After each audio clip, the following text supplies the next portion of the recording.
Hello, investigators, and welcome to Until the End of Time. My name is Veronica, and today I am covering Parallel Gym.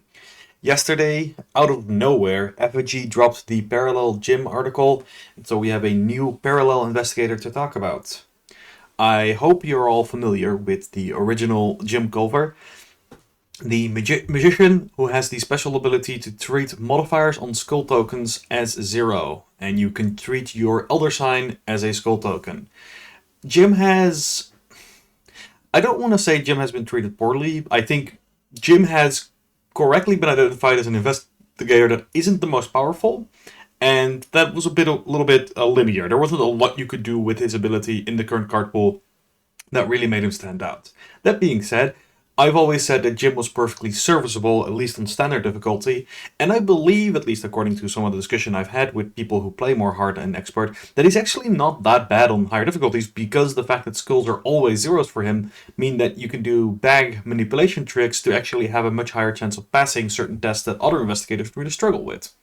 Still, his abilities has never been too exciting, and I think that's a big thing why people were very excited for a Jim Culver parallel. And today, we're getting that. So let's see what they've done with him. Meet Parallel Jim. As before, we have a new front, we have a new back, we also have an advanced signature, and we have a bunch more cards to talk about. This performer has now become cursed, and I'm going to cover all of his new abilities and everything one by one. But first, I want to quickly remind people how parallel investigators work.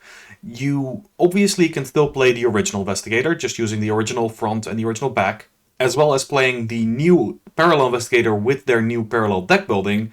But don't forget, you're also allowed to mix and match. You can choose to combine certain sides, so you could take the original front and the parallel back, or you could take his new ability but keep his old deck building. Remember that as we go to talk about what this new ability is.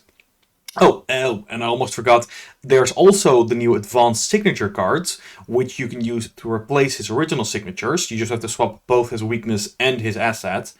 And you can do any of those regardless of the deck building and ability that you take. So you could take the original Jim Culver, the original deck building, and just use the new advanced trumpet. That is allowed. Alright, so with all of that out of the way, let's talk about what his new ability does. Jim Culver, the magician, still has 4 willpower, 3 intellect, 3 combat, 2 agility, and he still has 7 health and 8 sanity. That hasn't changed. His ability is reaction. After you reveal 1 or more skull or curse tokens during a skill test you're performing, replenish 1 charge on an asset you control. Limit once per round. And an Elder Sign effect of +2, you may treat this token as if it were a skull or curse token instead. Now, of course, important to remember, because we are no longer regular Jim, those skills will have their normal modifier, and curse tokens will, of course, still roll. So if you pull a Elder Sign treated as a curse token, you're going to have to reveal another token, and that curse is going to be a -2. Still, this is a pretty cool new ability. It relies on curse tokens, which is something that we've been talking about a lot on the channel recently, because Hemlock Vale is going to have Blast Curse, and I've actually done a live stream with a curse gym deck just the other day, because there was a new curse card that I figured would make a good one in gym, and I'm glad that it paid off. But the investigator that first comes to mind when looking at this ability is actually Akachi. So Akachi is the mystic from the Carcosa, Path to Carcosa cycle, and her ability is very simple. Your assets with uses charges enter play with an additional charge on them. So Akachi always gets a little bit more bang out of her bucks for everything that uses charges, whereas Jim has to recharge these over the course of the game. And I think that actually balances them out nicely. I don't think that Jim is just immediately the better charge user, because, I mean, for one thing, Akachi still has 5 willpower, which is very nice, but also you're going to have to put in tools into Jim in order to make sure that you do reveal those skulls or curse tokens, because otherwise his ability doesn't do anything. Whereas Akachi is always going to get her ability. She doesn't have to build around that all that much, other than just include cards that use charges. This somewhat reminds me of the way how parallel skids can be seen as kind of a variation on Jenny. Jenny always gets 1 resource per turn. Parallel skids gets, I believe, on average slightly more than 1 resource per turn. Actually, slightly less depending on how you gamble. But the thing is that because it is a more nuanced ability, there are more shenanigans there. You could get a little bit more, but you're going to have to do a bit more. So in the same kind of vein, Jim's ability is probably going to get you more charges over the course of a game than Akachi, but you're also investing a lot more effort into getting those charges. And because you are capped by once per round, that means that you're never going to just flood with charges unless you also use other effects that recharge you. So how are we going to get these curses and skulls? Well, Mystic has a lot of token manipulation effects. I've always loved running Olaf McBride in Gym. Of course, now that skulls are no longer 0, they're going to be a little bit trickier to manage, but I think Olaf is still a card you're going to be looking for. And very powerful Mystic card, Grotesque Statue. Probably a good time to bring that back and get some extra charges on this thing and get a lot of uses out of it. Of course, because this thing also interacts with curse tokens, you can also use Favor of the Moon, which seals up the 3 curses, and then once per turn you can use it to reveal one of the curse tokens sealed on the Favor of the Moon. There's a bunch of other shenanigans you can lean into with the whole curse playstyle, but this is basically turning Favor of the Moon into a sort of recharge, which is really cool, and I really like that. Because in this way you wouldn't necessarily have to flood the back with curses, you would just need to put in like 3, put those on the Favor of the Moon, and then just get them out one at a time. And because Favor of the Moon is fast, it seems pretty reasonable to do that, right? Have somebody tempt fate, and then just play this, and now you have 3 extra charges. Finally, I just wanted to mention Dark Prophecy. There's been a lot of these symbol token effects that have gotten mutated in the last couple of taboo lists. And I think that Dark Prophecy is a cool card for 0 XP, 1 resource. You can just reveal 5 Chaos tokens. You pick one of them that has a non-Elder Sign symbol, which includes both Skull and Curse. And then you reveal that one. Alright, so that's what we're getting charges from, but what are we putting charges on? Well, I already mentioned Grotesque Statue, and I think this is still a card that is very fun to play, and has actually been played in Gym a bunch because he's had access to Scavenging in the past, because of his Dunwich Splash, which means that you can recur the very powerful Grotesque Statue. In this way, I could very easily see you just playing with a Grotesque Statue that you use 1 or maybe 2 charges of every round, trying to drip feed those charges back on so that you're never really running out, or you're making those 4 charges last a lot longer than they normally would. Another card that I really love, especially with this new ability, is the Enchanted Blade Mystic version, which starts with 4 charges, and then you can fight. You already get a +2 combat for the attack, but you can spend up to 2 charges, and every charge gives +1 combat and +1 damage. That means that if you're spending the whole buck on this, you're getting a +4 combat, which turns Gym from a 3 to a 7, which is very likely to hit. And in that way, I kind of see this as a potential way to build Gym if you're not going down the curse route of just going kind of a regular flex. This is a deck that I think I've already built in Gym, at least partially once, where you're just using 6 Sense level 4, which is a very powerful investigation spell that wants you to be fishing for tokens, because then you get an extra clue.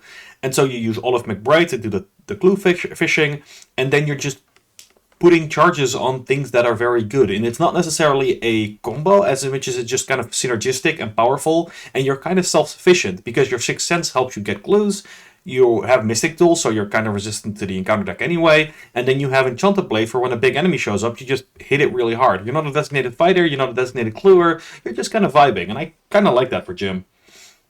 But of course, I don't say you cannot go the Curse way, and the Curse suite of spells, the Shroud of Shadows, Eye of Chaos, and Armageddon, are quite powerful. These Intimate Conspiracy cards all have the ability that they, for each Curse token you reveal, you can either do a thing or put an extra charge on them. And now combined with Gym's ability, that can become even more charges, or combine it with special effects. This is one of the things where, like, I don't quite know if you would make this combo, and if you do, let me know. I haven't tried it enough. I played a little bit with Eye of Chaos, and I think that card was super sweet. I think I've done a little bit with Armageddon, but not a lot, and I think Shroud of Shadows is just a little bit too expensive for me to include, but I'm very interested to see if this is the kind of deck that people are going to build. And especially keep in mind, Hemlock Vale is going to have a lot of curse cards in it, so I'm sure those will also be for consideration in this new Gym deck. But speaking of getting cursed, there are a lot of changes to his deck building on the backside, and I wanted to do these in 2 batches because there's a lot here. So starting off with the deck building options, his deck size has remained the same, it's still 30, but he's lost his 4 and 5 Mystic access. We've seen this with a couple of the parallel. In order to kind of balance them out and not make one side obviously better than the other, they lose a little bit of the depth of their class, but they gain some extra accesses outside of it. In this case, Jim gets any spell 0 to 4. That is, of course, a bunch of cards in Mystic as well, but there's actually a lot of spells that aren't Mystic these days, and those are worth looking at as well. He also just gets Cursed 0 to 4. This is very big for any deck wanting to play with Cursed tokens, because basically every card that interacts with Cursed tokens has the Cursed keyword. So, or Cursed trait. I need to say that correctly. So, if you want to do Cursed stuff, this is a good way to do it, because you just get 0 to 4 Cursed. You also get up to 5 other Survivor cards at level 0, which is kind of hilarious to me because the only thing that I can see is Scavenging and 3 other cards. Because again, I was talking about Grizzly Totem a second ago. Not Grizzly Totem, sorry, Grotesque Statue. That's the one. Getting all my accessories mixed up. But yeah, there are probably a bunch of fun things you can do with that Survivor Splash, but you no longer have the Dunwich Splash, so you can't take Guardian cards or Bro cards or Seeker cards anymore. But I think in general, this is a pretty cool trade-off. Losing level 5 Mystic is actually kind of a big deal because unlike someone like, I believe it's Marie gets spells 0 to 5, so she still gets the top level spells. Jim doesn't. Jim actually doesn't get any level 5 access. However, he does get most of the relevant spells because he gets 0 to 4, so he can still take all of the Curse spell suite, he can still take Sixth Sense.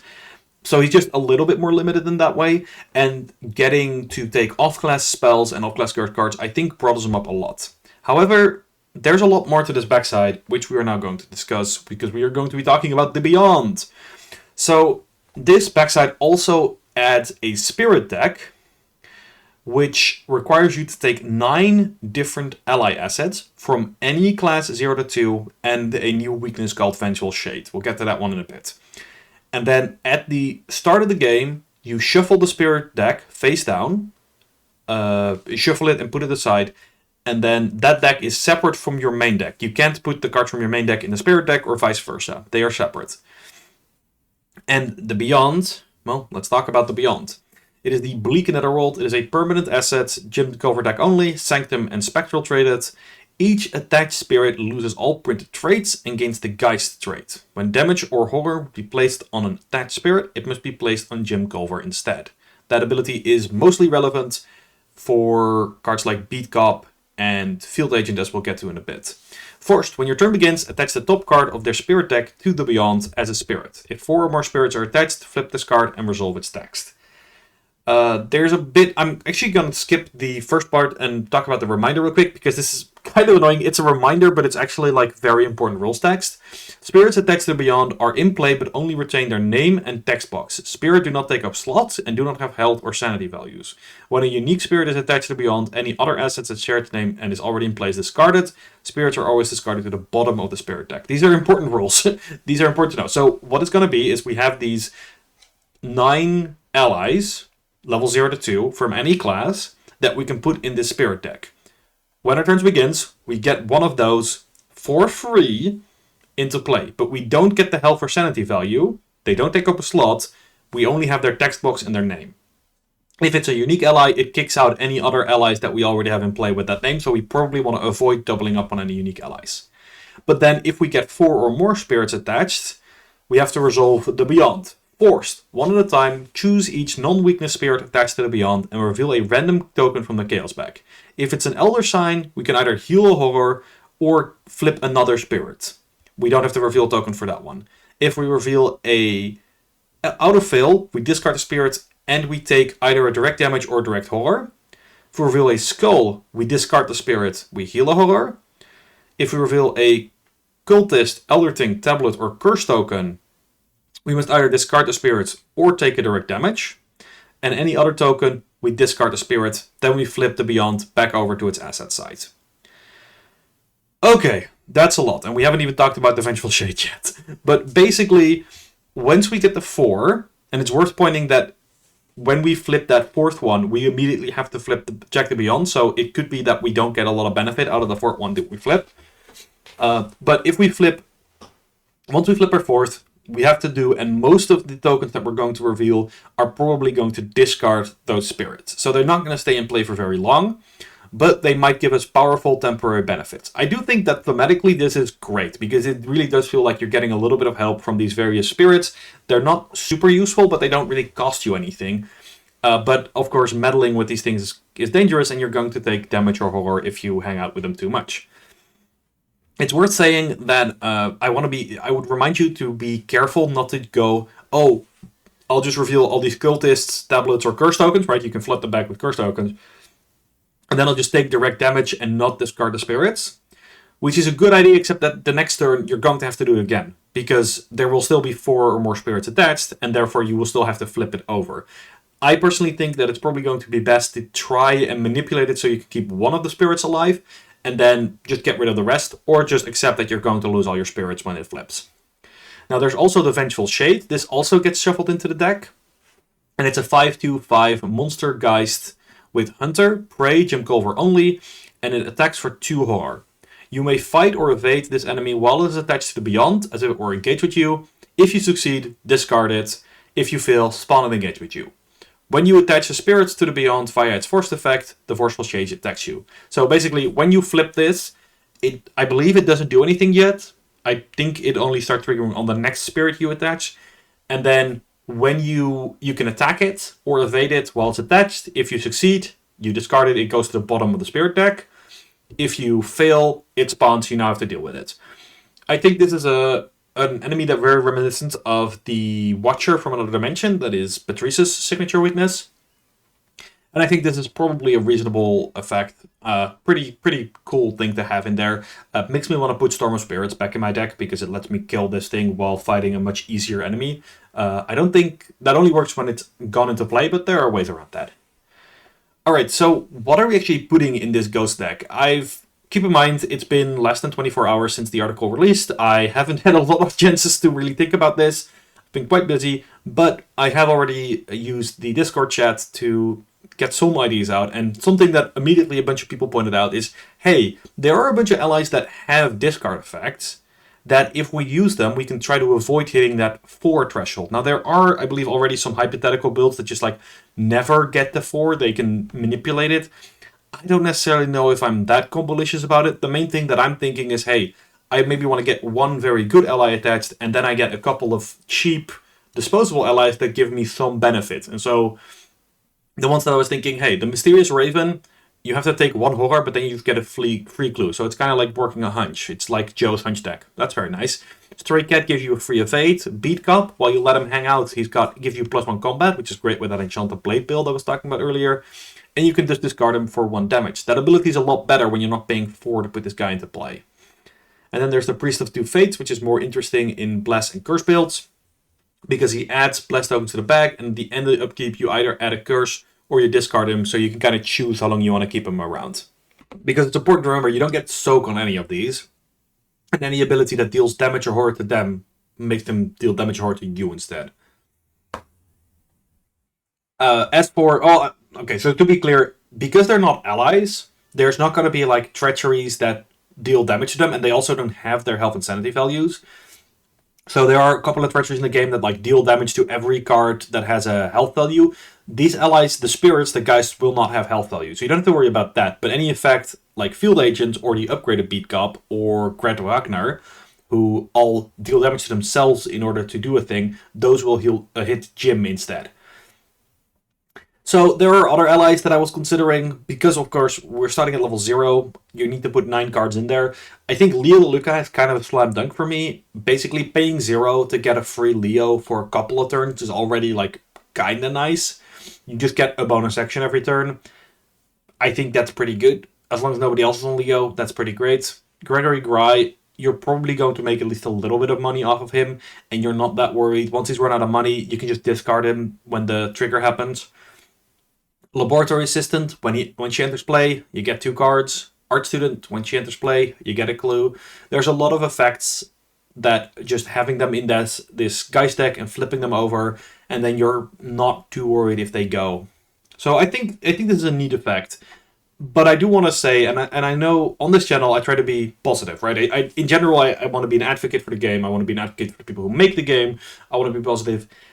I kind of wish they hadn't done it this way. I kind of wish that what they had done is to make the Beyond and the Spirit deck and everything a replacement signature, which means that you wouldn't have taken the Trumpet and instead you take the Beyond. Because I actually think that his whole curse and spell deck building access would have been very interesting to try even without the Spirit deck. And it kind of feels like you're now forced into using the Spirit deck if you want to do a cursed build with him, which I don't love. I like having a little bit of flexibility and freedom in there. And I don't know, it feels kind of weird to say, oh, there's this cool new thing, but I don't want it. So I try not to be too negative here. But I do feel like maybe making that optional would have been a better thing. I don't know. It's something because it's also doing a lot of damage and horror is the thing, right? If it was just like, oh, there's an extra weakness in there, right? There's a vengeful shade in there, that would be okay. But you are actually taking quite a bit of damage and horror, and it's also just a lot of admin, a lot of every turn you have to remember, flip an ally. Does it do something when it enters play? How many allies do I have? Do I have 4 allies? Okay, now I have to flip this card over and pull a bunch of tokens out. And I don't know. I can imagine that getting kind of long-winded and annoying during the course of an 8 scenario campaign. So I'm not opposed to the Beyond. I think the Beyond is cool. I think Jim would have been cool without the Beyond, without this whole Spirit deck, and it feels like it is more than he needed right now, more than maybe was necessary.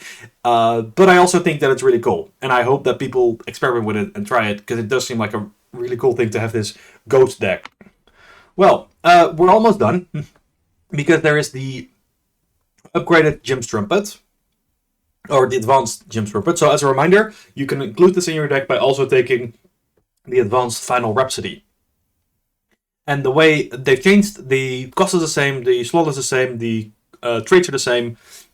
It's got an extra walled icon, and the reaction has changed to be when a skull or curse token is revealed during a skill test you are performing, which is different from the old one. The old one was when anybody revealed a skull token. Now it is only you, but it's a skull or a curse. You exhaust the Trumpet. You heal 1 horror from each investigator and ally asset at either your location or any connecting location. So you just get a AoE horror heal. I really like that. The original was pick one person and it has to be an investigator. You can't heal allies. Healing allies is always quite useful. I'm always interested. My ears pick up when the ability to heal allies comes around. And I think specifically being able to kind of AoE heal your whole group could be very powerful. The fact that you have to be the one revealing the token kind of shifts the ability, because I used to be a big fan of Jim as kind of a support in this sense, where he just stood near where people were taking tests and he would automatically heal them as part of kind of what they were doing, and that's no longer the case. So that changes his playstyle a little bit, I think.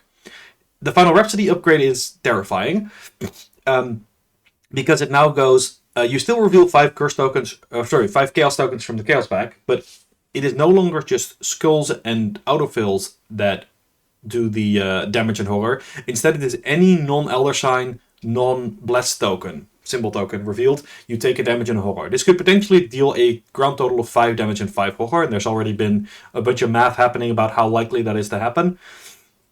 The important the ones to remember is, okay, so now cultists, elder things, tablets, and of course curse tokens now also deal damage and horror. So I think this is an appropriate upgrade. I think it is one of the ways to maybe avoid going all out on adding curse tokens to the bag and maybe trying to control your curse tokens a little bit, because if you do draw that Final Rhapsody when there's like 7 curse tokens in the bag and you pull 3 of them and the skull, you're suddenly taking 4 damage and 4 horror. That could very easily send you out of the scenario. I think Final Rhapsody upgrade is terrifying, but I also think that the upgraded Trumpet is potentially powerful enough to make it worth it. It's just going to be making sure that you can manage this damage, this horror, and figuring out kind of the balance of the thing. I really like it, and it's worth saying there is a scenario for coming with this expansion. So there's a alternate take on the Wages of Sin, which is a scenario from the Circle Undone. And while I haven't looked at the scenario yet, historically, they let you, if you win the scenario, upgrade your signature without having to take the advanced weakness, or vice versa, you get to downgrade your weakness if you've already taken the advanced signature. So I suspect that will be the case, in which case this seems like a really sweet upgrade. So yeah, that's parallel Jim Culver. They've really gone all out for him, and honestly, I can respect that. I think Jim is somebody who, yeah, a lot of people thought wasn't that exciting, and I think that this is very exciting. I think they've given him a lot of tools, and I am honestly just really excited to try a lot of these combinations. Even just taking the original deck building and then taking this new recharge ability, that sounds like a fun time. So yeah, I hope you all really think this is exciting too. Let me know in the comments what you thought of this, and if you have any cool gym decks you're hoping to try. Thank you for watching, and I'll be seeing you until end of time.